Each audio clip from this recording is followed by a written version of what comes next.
এইরকম ভাবে যদি সামনে গোল গোল রসগোল্লা আসে, রসে টইটুম্বুর রসগোল্লা আসে, তাহলে তুমি কিভাবে বলো তো মুখ ফিরিয়ে থাকবে, মুখ ঘুরিয়ে থাকবে? আসলে খাওয়া দাওয়ার বেনিয়ম হবেই হবে পুজো এলেই। পুজো মানেই পেট পুজো ব্যাপারটাও থাকে, তো পুজোর ছুটি মানেই ডায়েটের ছুটি কিন্তু আমরা দিয়ে দিই। এমনকি সময় মতো খাওয়া দাওয়া হয় না বলে সকাল থেকে অনেকটা সময় ফাস্টিং থেকে তারপরে প্রচুর ক্যালোরিযুক্ত খাবারও খেয়ে ফেলেছি, প্যান্ডেল হপিং এ মুখ চলেছে সমান তালে, কখনো আবার বার্গার, কখনো বা রোল কচকচিয়ে খেয়েছি, ডায়েটের পুরো 12 বাজিয়ে ফেলেছি। আর এইসবের ফলে বেড়েছে যেটা, সেটা হচ্ছে ওজন। এবার তো চাই মেদ ঝরিয়ে ফিট অ্যান্ড ফাইন থাকতে হবে, কিভাবে সেটা সম্ভব? ডায়েটটা কেমন হওয়ার দরকার? বা কার্বোহাইড্রেট কি একেবারে বাদ দিয়ে দিতে হবে আমাদের ডায়েট থেকে? প্রোটিন কি বেশি বেশি খেতে হবে? শুনেছি যে আপেল শসা পেয়ারাতে ভরসা রাখতে হবে। কোন কোন নিয়ম মেনে চললে সত্যি ভুঁড়ি কমে যাবে? শুনবো, জানবো, গাইডলাইন নেবো, সাজেশন নেবো আজকে ডায়েটিশিয়ান জয়িতা ব্রহ্মর কাছ থেকে। 100.1 FM গোল্ডের তরফ থেকে তোমাকে ওয়েলকাম জানাই জয়িতা। নমস্কার। সবাইকে শুভ বিজয়া, আর তোমাকেও শুভ বিজয়া। তোমাকেও অসংখ্য শুভেচ্ছা এবং অনেক ধন্যবাদ যে তুমি আজকে আমাদেরকে সময় দিয়েছো। আর বিশেষ করে এই সময়টা তো তোমরা ভীষণ চাপে থাকো, কারণ পুজোর সময় আমরা ভীষণ ভাবে বেনিয়ম করে ফেলি এবং ডায়েটিশিয়ানের কাছে তারপরে ছুটোছুটি করি যে কি করে আমি আমাকে আবারও শেপে নিয়ে আসবো, এই একটা ব্যাপার থাকে। তো এই যে পুজো চলে গেল, পুজো মানে তো পেট পুজো একটা ব্যাপার থাকেই, তো সেখানে আমরা পুরোপুরি ডায়েটের ছুটি দিয়ে দিয়েছি, তো যা পেয়েছি তাই খেয়েছি। আর রেজাল্ট হিসেবে যেটা পেয়েছি সেটা হচ্ছে ওজন বেড়ে গিয়েছে, জামা ছেলে একটা ভুঁড়ি উঁকিয়ে দিচ্ছে। এবারে যেটা জানতে চাইছি তোমার কাছে, যে খাবারের থেকে কি একেবারেই বাদ দিয়ে দিতে হবে তেল বা ঘি? তুমি কি বলো? না, এরকমটা নয়। পুজোর 4 দিন শুধু খাওয়া দাওয়া আড্ডা নিয়ম কানুন ডায়েট যেহেতু চলে যায়, সেই জন্য সকলেই কিন্তু মনে মনে একটা প্রতিজ্ঞা করে রাখেন যে পুজো মিটলেই আবার মেদ ঝরাতে হবে এবং ফের নিয়মে একদম। ফিরতে হবে। তো সবার প্রথমে যেটা বলবো যে ওজন নিয়ন্ত্রণে রাখার কয়েকটা নিয়ম সবার আগে মাথায় রাখতে হবে। সেটা হচ্ছে যে দিনের আচ্ছা। সবচেয়ে গুরুত্বপূর্ণ মিল যেটা, সেটা হচ্ছে তুমি যেটা একটু আগেই বললে যে প্রাতরাশ বা ব্রেকফাস্ট। ব্রেকফাস্ট। একদমই। তো সেটা বাদ দিয়ে দিলে, এবার সময় মতো না খেলে, অনেক পেশেন্ট এসে বলেন যে হয়তো 10:30টার সময় ব্রেকফাস্ট করছেন বা এরকম। তো সেই জিনিসটা কিন্তু মাথায় রাখতে হবে যে শরীরের সারাদিনের শক্তি সঞ্চয় কিন্তু ব্রেকফাস্ট থেকেই হয়। তাহলে শরীর যদি আমাদের হয় ইঞ্জিন, ব্রেকফাস্ট হচ্ছে তার জ্বালানি।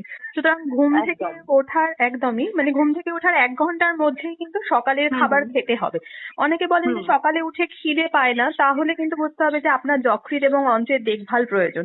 সুতরাং সকালবেলা আমাদের সারাদিনের বিপাক ক্রিয়াটাকে সচল রাখতে বা সারাদিনের যে ক্লান্তি ভাব বা কিছু সেইটাকে আটকাতে, বা অতিরিক্ত যে খেয়ে ফেলার একটা টেন্ডেন্সি, যে সকালবেলা ফাস্টিং করে তারপরে অনেকটা কিছু হাবিজাবি খেয়ে নিলাম, সেই টেন্ডেন্সিটাকে আটকানোর জন্য সবার আগে আমাদের সময় মতো ব্রেকফাস্ট, ঘুম থেকে ওঠার 1 ঘন্টার মধ্যে ব্রেকফাস্ট করতে হবে।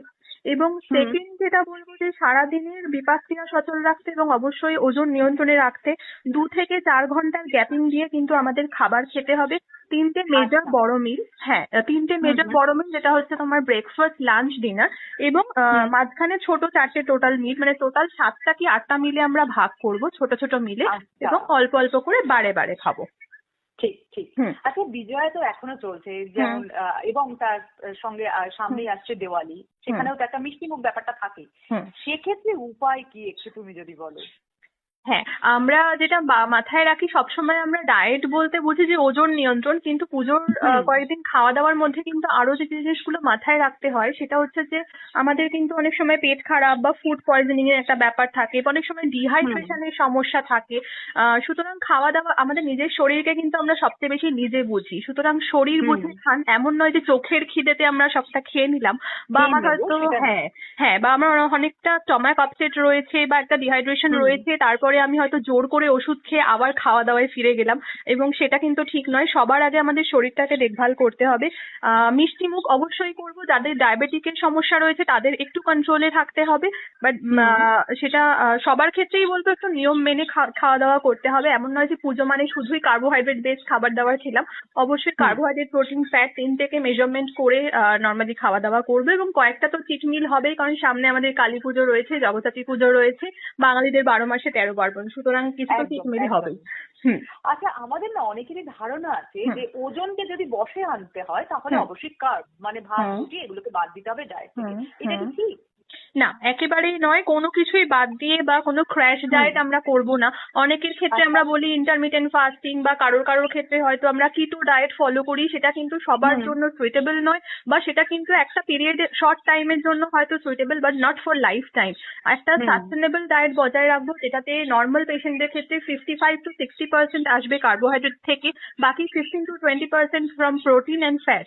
তো সেইটা আমাদের মাথায় রেখে খাওয়া দাওয়া করতে হবে, এবং অবশ্যই ভিটামিন মিনারেলস এবং পর্যাপ্ত পরিমাণে ফ্লুইড ইনটেক করতে হবে। কোনো কিছুই বাদ দেবো না।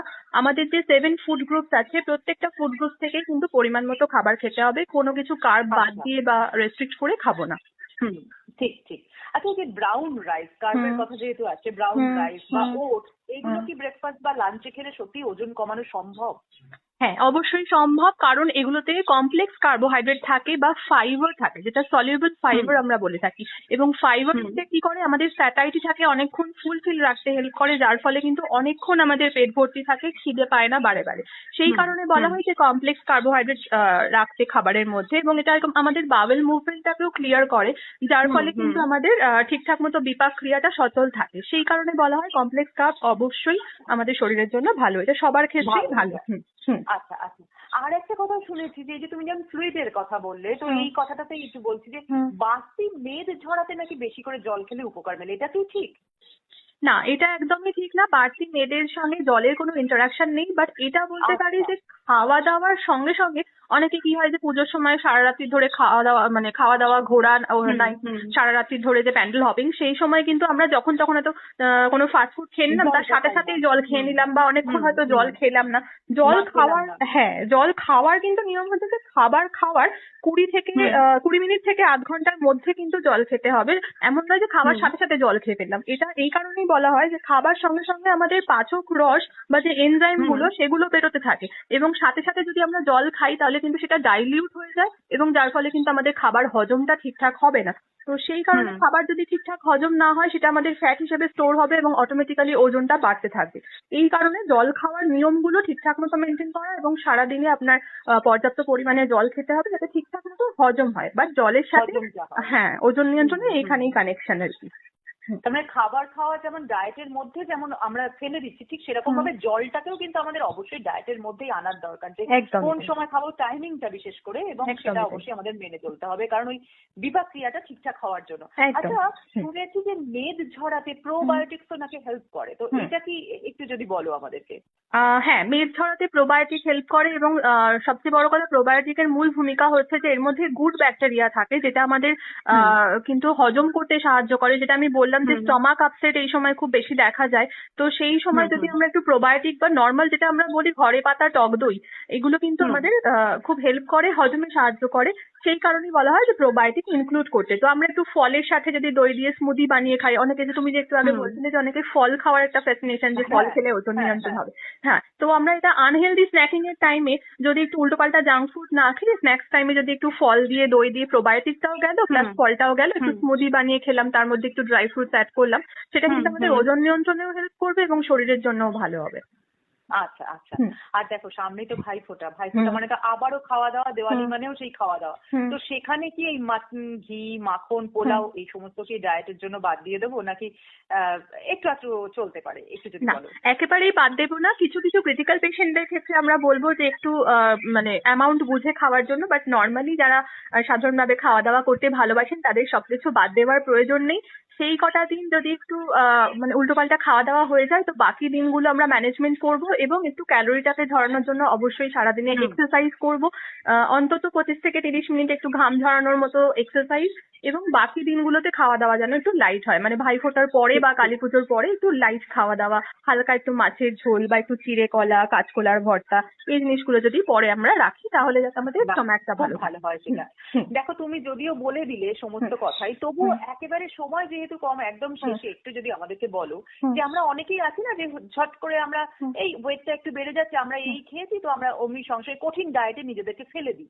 তো এই যে ঝটপট শেপে ফেরার জন্য কোন কোন নিয়ম মেনে চললে সত্যি সত্যি দ্রুত গতিতে ওই ভুঁড়িটা কমিয়ে ফিট অ্যান্ড ফাইন থাকা যাবে, একদম ছোট্ট করে যদিও বলো তো তবুও আরেকবার যদি একটু টিপস আমাদের লিসনারদের দাও। হ্যাঁ, টিপস বলতে কোনো কিছুই তাড়াহুড়ো করে ভালো না, স্লো বাট স্টেডি এগানোই ভালো। তো পরামর্শ নিয়ে আমরা সেটা ফলো করবো, এমন নয় যে আরেকজন করছে বলে আমরা হঠাৎ করে একদম ক্র্যাশ ডায়েট বা কিটো ডায়েট ফলো করবো। একদম স্লো বাট স্টেডি, আস্তে আস্তে মাসে 2 থেকে 3 কেজির বেশি আমরা ওজন কমানোর চেষ্টা করবো না। এট আ টাইম 10 কেজি কমিয়ে ফেললাম, সেটা কিন্তু আমাদের হেলথের জন্য খারাপ হবে। তো আস্তে আস্তে মাসে 3-4 কেজি করে কমাবো, এবং অবশ্যই গাইডলাইন্স নিয়ে সবার ক্ষেত্রে কিন্তু সেম ডায়েট ফলো করা যাবে না। Thank you so much Joyita, এত সুন্দর করে আমাদের লিসনারদের গাইড করার জন্য। সত্যি অসংখ্য ধন্যবাদ তোমাকে। তো আবারও কথা হবে ডায়েট সংক্রান্ত অন্য কোনো দিন, তোমাকে নিশ্চয়ই আবার পাবো। নিশ্চয়ই, তোমাকেও থ্যাংক ইউ।